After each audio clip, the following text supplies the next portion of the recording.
Hello, welcome to my channel where I discuss everything I love about my favorite books.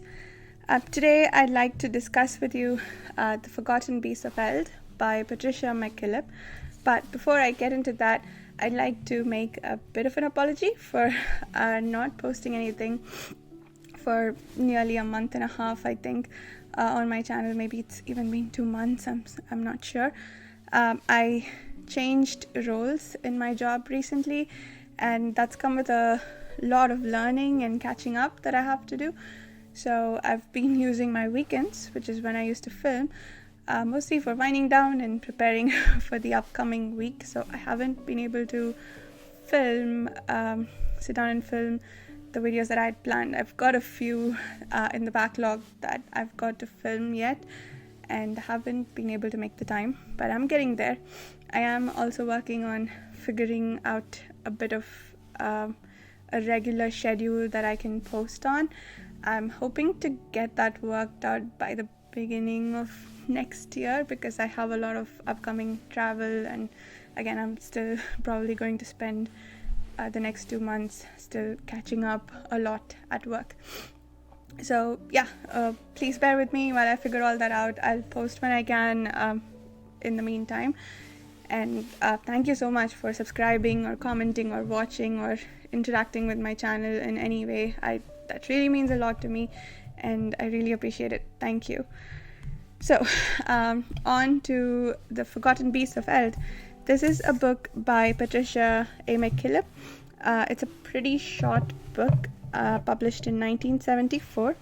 I found the author off of a Reddit post by Jani Words, in which Jani Words listed a bunch of authors who are somewhat forgotten now, but they were pretty, I guess, well known during their time, or at least are very good authors. And so, but they don't tend to get surfaced by the popular recommendation algorithms. So I found a lot of them interesting, and I started with Patricia A. McKillip, and specifically this book because it had the cover that intrigued me the most. And yeah, it worked out really well because I really ended up loving this book, and I definitely want to read more by the author. I will also link that Reddit post by Jani Words in the description if you're interested in checking out the authors yourself. Cool. So this book, The Forgotten Beasts of Eld, it's about a witch named Sybil. She is a third generation witch who lives on top of a mountain all by herself. Her solitude is broken one fine day when a man named Corin brings her a baby boy to raise. She is the only living relative of the boy who will not harm him, maybe, and he could be a contender for a throne among some feuding kingdoms there at the foothills of the mountain, and he wants Sybil to protect the child, and maybe he'll come back for the child one day, and when he grows up, and use him for political purposes at a later point. Now Sybil, she's a teenager. She's nearly 20, I think, but she's pretty young, and she doesn't know what to do with this boy.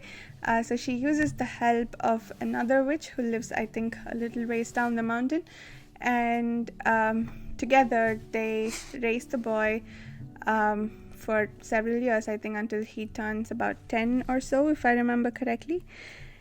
And eventually people come back for the boy, and she has to make some tough decisions about what to do and whether to leave her home and so on. And that's basically the premise of the book.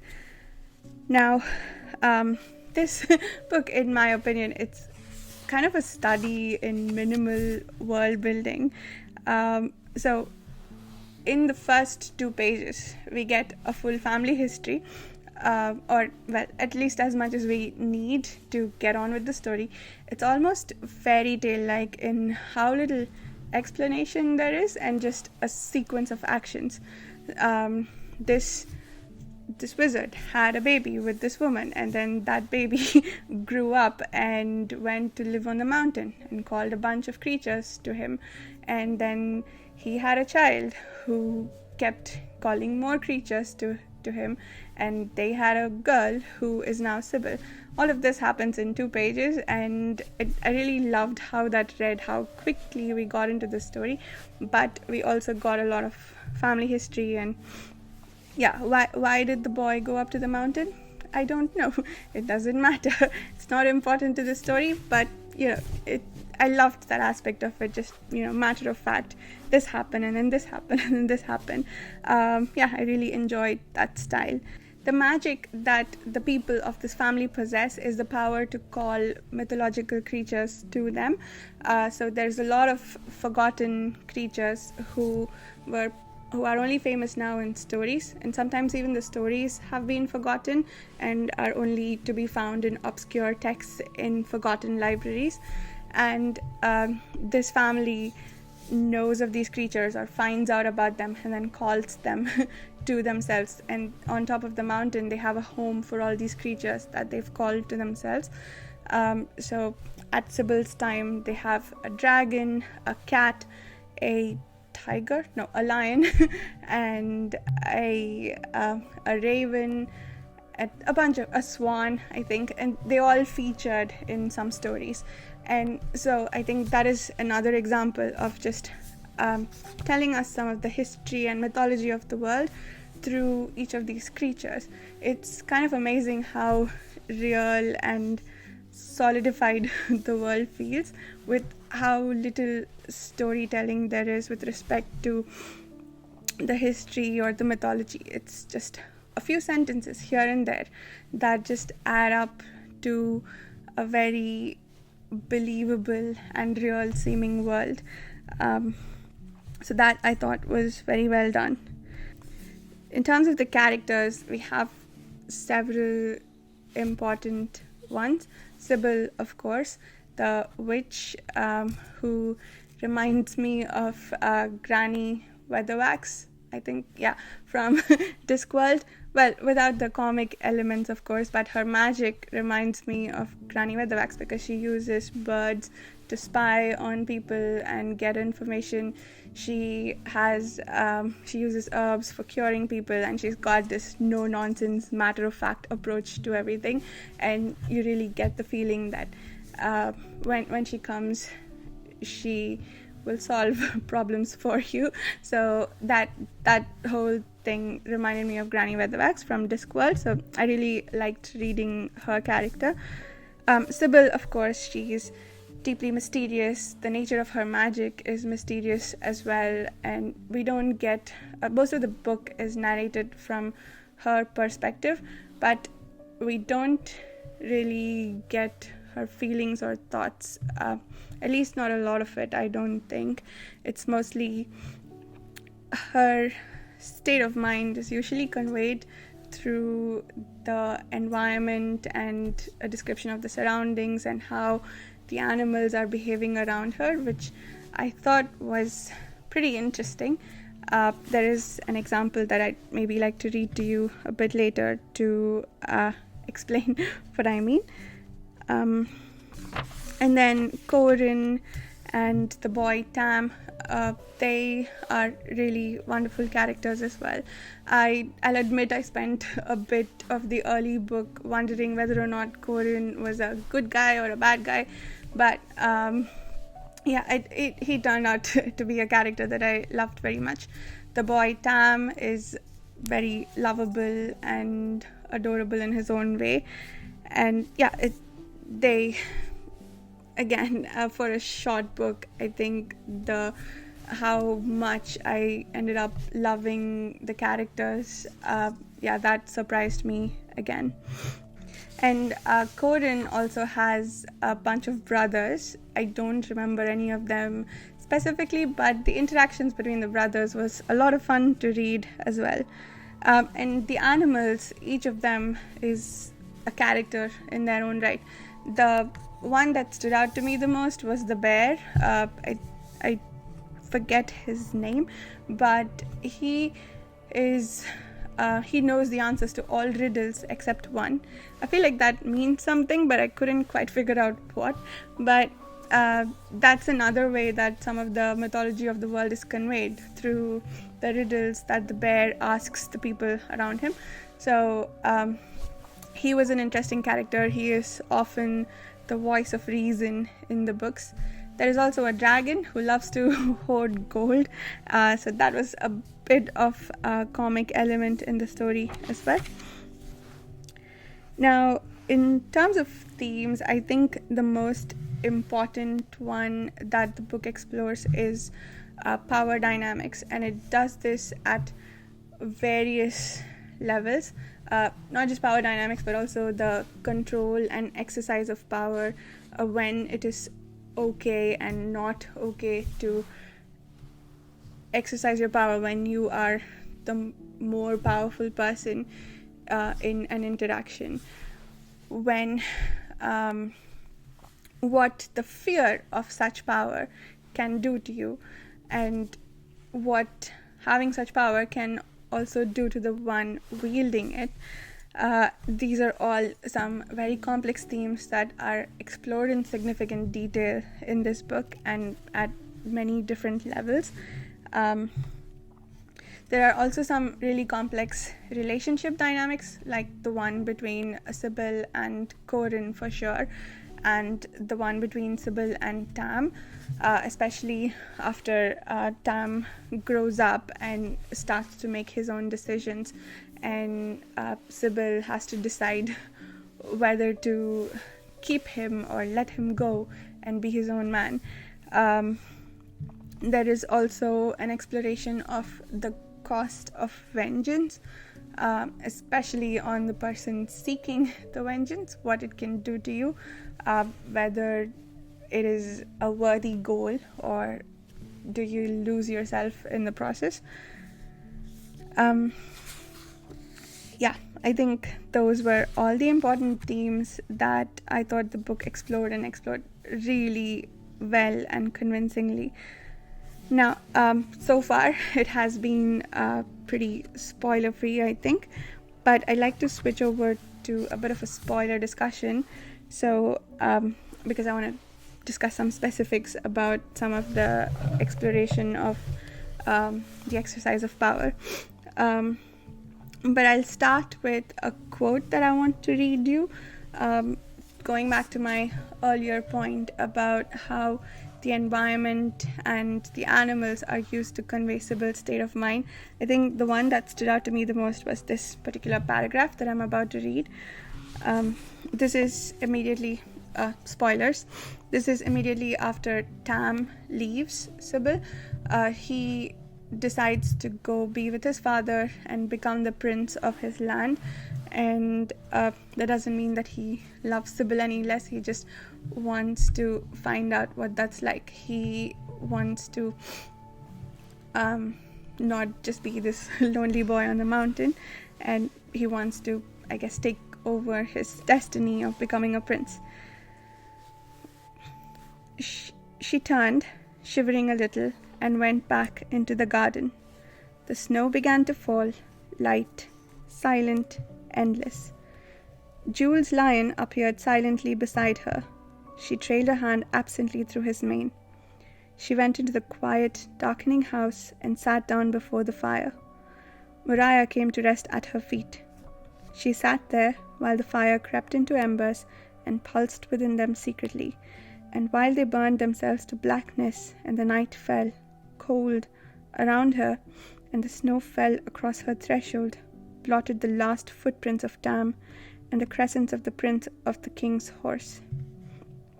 That night, the next day, and the next night, she sat there, hands motionless on the arms of her chair, her eyes unwavering, as if she could still see the dancing green flame, and the white hall was cold and silent about her.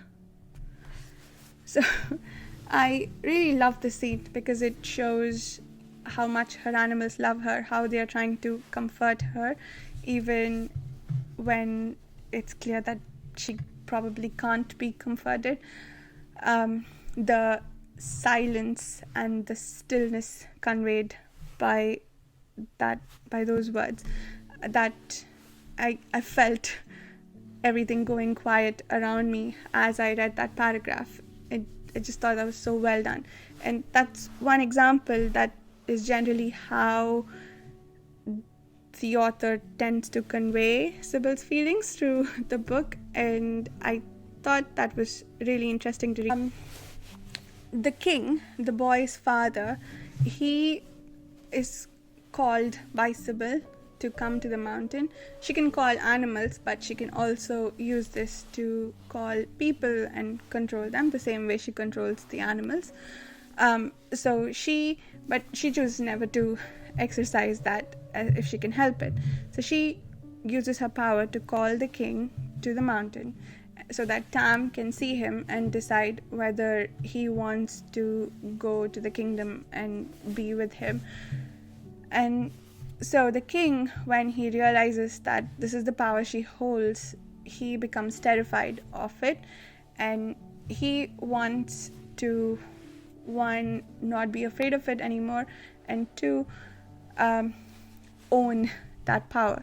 So he hires a magician or wizard who's more powerful than Sybil to call her to him, and what he wants the magician to do is to wipe her will and then make her do his bidding.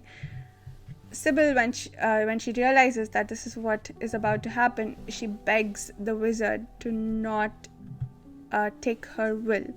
She says that she will be the king's slave, but she wants to be a slave with a will, not a puppet, not someone with no power to choose anything whatsoever.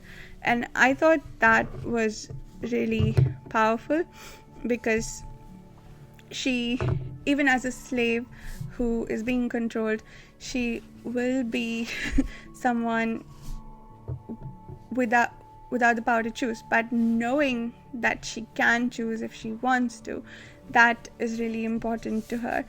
And that was really interesting. She frees herself from the king and she goes back, but now she wants revenge, and the animals are just as angry as she is, and they want to help her plot revenge. And it is at this point that she marries Corin.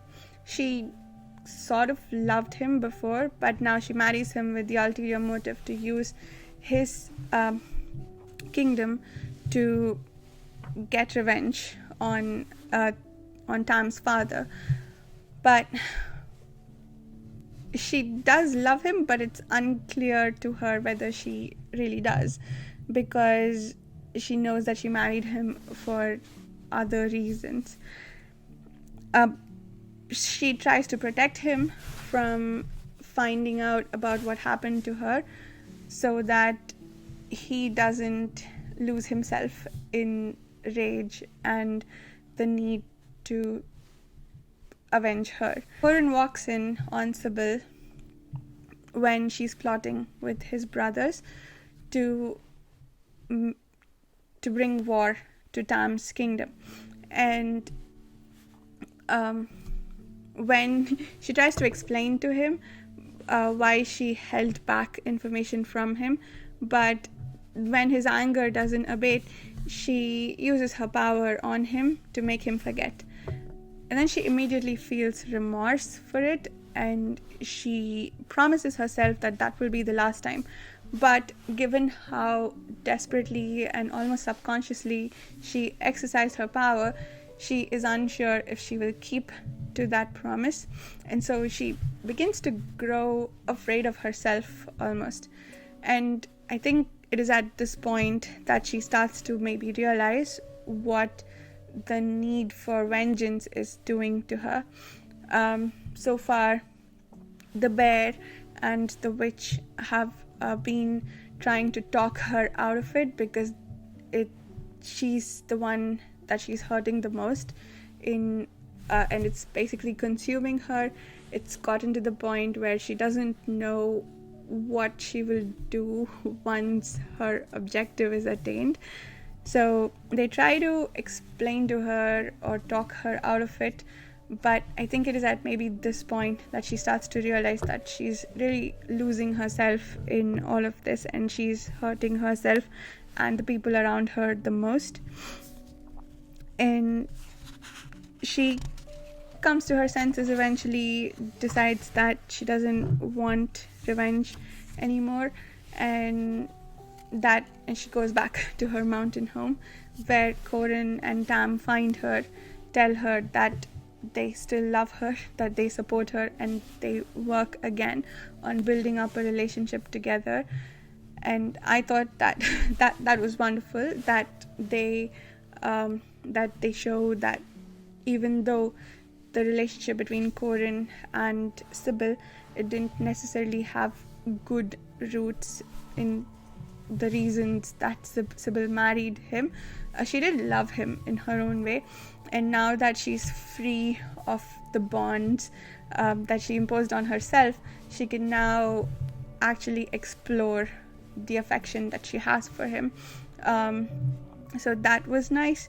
The last thing that I thought was really interesting was that when Sybil decides to move back to the mountain, she releases her animals. She frees them, and they stay around briefly to help get vengeance. They participate in the battle like they originally planned to, because they are just as angry as she was. But as soon as that is done, they leave. So throughout the book, Sybil has been nothing but kind to the animals, and for all appearances, they love her right back, and to the point where they avenged her even when she backed out of it.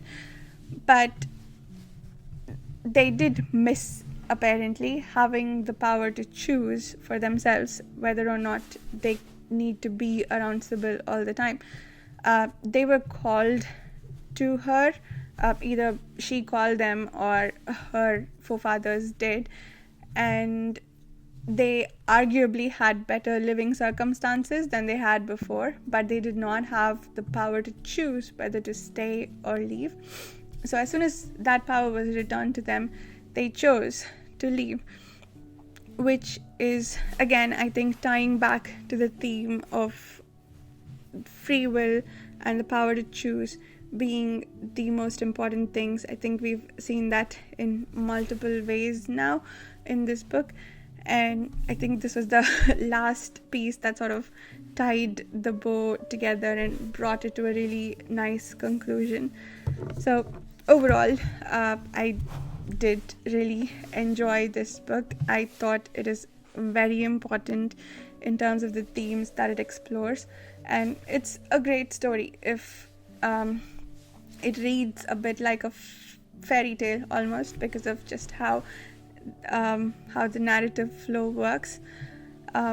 Things happened without a lot of backstory and explanation, which is a nice way to tell a story, I thought, and I really enjoyed it, and I hope you will check it out. Thank you so much for listening. I'll see you in the next one.